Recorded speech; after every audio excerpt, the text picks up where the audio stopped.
Too many times, a loss that puts you out of your home is so overwhelming and so burdensome that people are forced to trust the system. Everyone using the additional living expense coverage should be aware of how much the limits are and how your coverages work per policy. If your bathroom, kitchen, or major rooms in your home have been affected, you qualify for additional living expenses.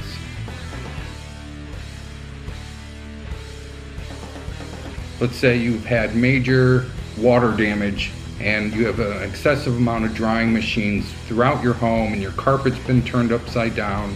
That will create a very harsh environment for any family to occupy. In that case, you're able to spend some time in a hotel. I'm getting a doctor's letter explaining that the house is not a good environment for your health will also support your decision to move out of the house. Be able to submit that doctor's letter to the insurance company in addition to your actual lease, rent, or hotel. Forcing someone to stay in a damaged home can actually exacerbate an existing health problem. You'll ask the insurance adjuster if they're okay if you moved out of the home, and in all reality, you're asking the wrong person. It's not up to the insurance adjuster, it's up to your common sense. Don't always look for the permission of the insurance adjuster. In some cases, you just have to protect your own interests. To avoid any kind of complication of he said, she said, I recommend very heavily that you put everything in writing. Put every request for housing into a written form. These insurance adjusters will say things to you verbally that they will not put into a written form.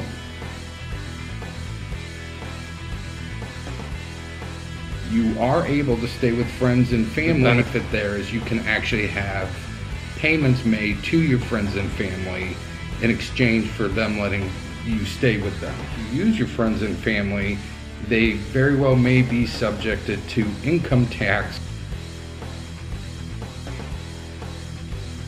deposits, cleaning fees, pet fees, service fees are all part of your additional living expenses. If your insurance company placed you in a temporary home, be very mindful of how and who they used in order to get you into that temporary home. Your insurance company will not enter into a lease for you or seek a property for you. However, they may decide to hire a vendor on your behalf, which in all essence looks like you hired the vendor even if you didn't realize it. The vendors that are hired will charge a fee above the cost of the rental.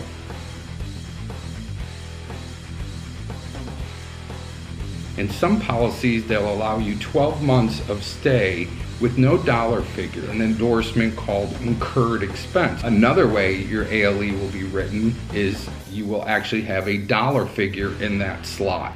In some cases, we find that policyholders have very little available ALE money. They may want to go to something cheaper to make sure that the available amounts will last the duration of your loss. Policyholders have an abundant amount of finances. Using a vendor, using a service to help place you may become something you're interested in. Your additional living expense coverage allows you to occupy a home of like kind and quality.